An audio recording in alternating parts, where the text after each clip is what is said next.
Welcome back students.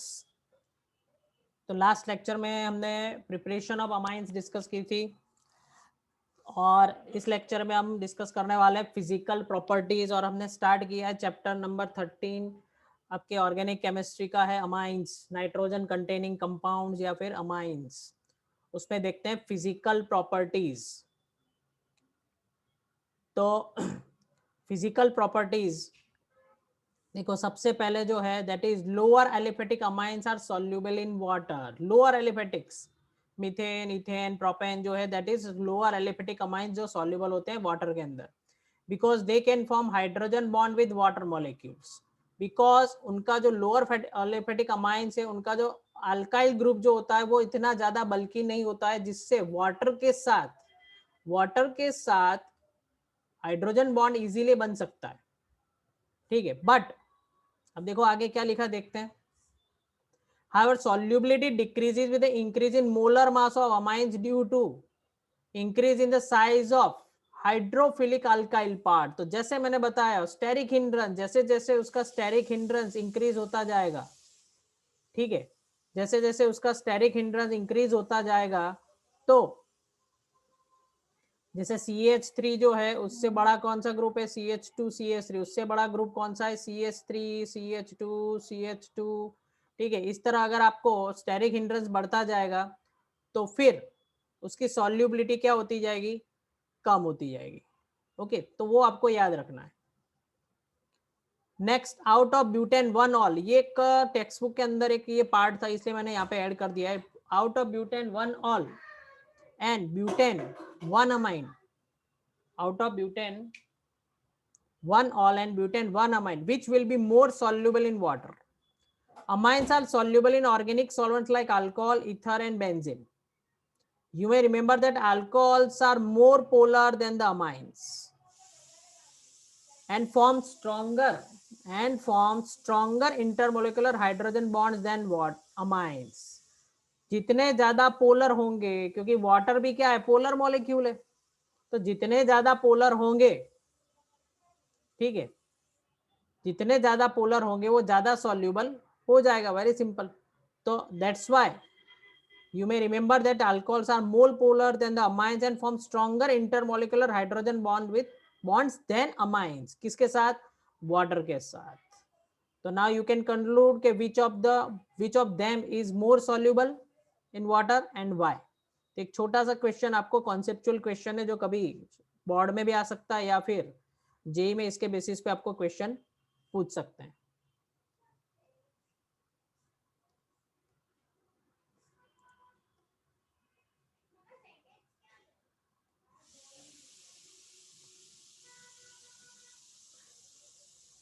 चलो next पे जाते हैं।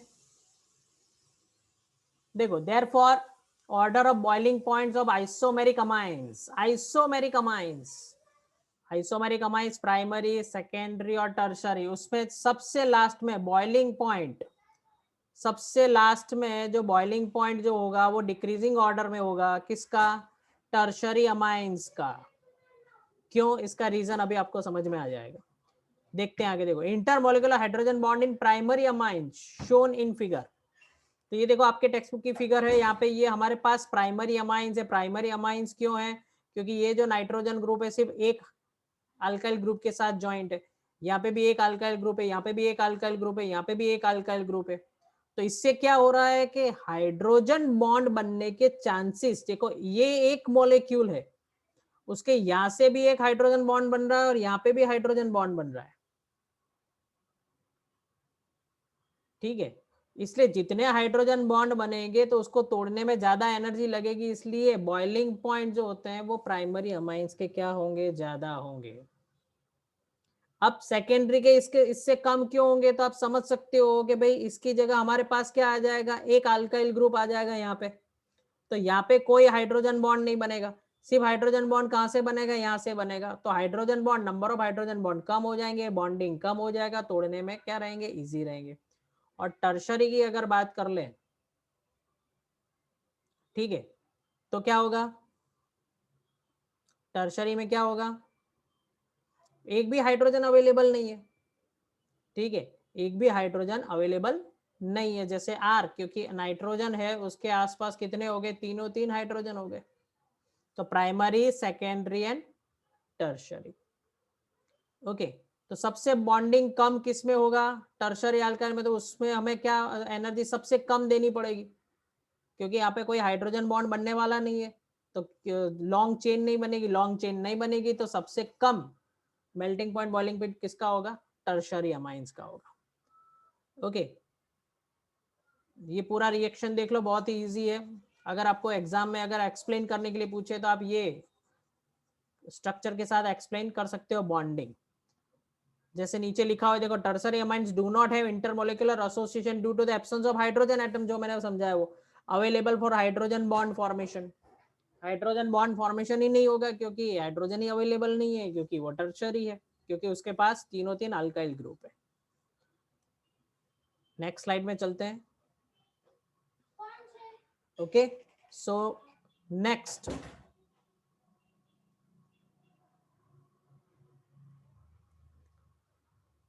chemical reactions. This is, now we are going to chemical reactions of amines. जैसे मैंने पहले भी बताया, इस चैप्टर के रिएक्शंस आपने देखे, बहुत ही इजी हैं और बहुत ही कॉन्सेप्चुअल है। Moreover, amines behave as nucleophiles due to the presence of unshared electron pair. ये आपको मालूम है भाई, अनशेड इलेक्ट्रॉन पेयर है नाइट्रोजन के ऊपर, तो mostly they can behave as nucleophiles. देखते हैं आगे आगे कौन कौन से रिएक्शन है। देखो हमारे पास सबसे पहला जो रिएक्शन आ चुका है, basic character of amines. Amines वाले कंपाउंड जो होते हैं बेसिक नेचर होते हैं, तो वो सबसे पहले है basic character of amines. Amines mean basic in nature, react with acid to form salts. ये तो हमारे भी 8th क्लास का है कॉन्सेप्ट।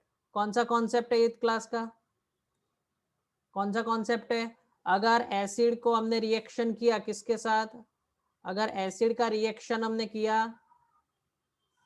एसिड का रिएक्शन हम करेंगे किसके साथ भाई, बेस के साथ। एसिड का रिएक्शन हम करेंगे बेस के साथ, एसिड प्लस बेस तो gives what, salt and water, तो सॉल्ट मिलने वाला है।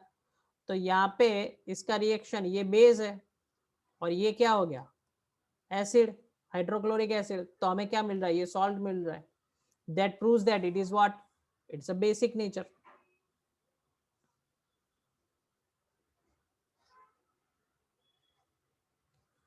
चलो तो फर्स्ट रिएक्शन और देख लेते हैं। यहाँ पे हम क्या है, एनिलीन बेसिक कंपाउंड है, उसका HCl के साथ रिएक्शन करेंगे तो क्या मिलेगा हमें, एनिलीनियम क्लोराइड। एनिलीनियम क्लोराइड, ये एनिलीन पूरा HCl के अंदर डिसॉल्व हो जाएगा, that is anilinium chloride. amine salts on treatment with a base like NaOH generate the parent amine RNH3X। अगर ये कंपाउंड हमने ले लिया, उसका NaOH के साथ रिएक्शन करेंगे तो हमें प्राइमरी अमाइन, जो पेरेंट अमाइन हमने जो लिया था, जो हमारा अमाइन था, वो अमाइन हमें वापस मिल जाएगा। कौन सा अमाइन था हमारे पास, RNH2, जो हमारा प्राइमरी अमाइन जो था।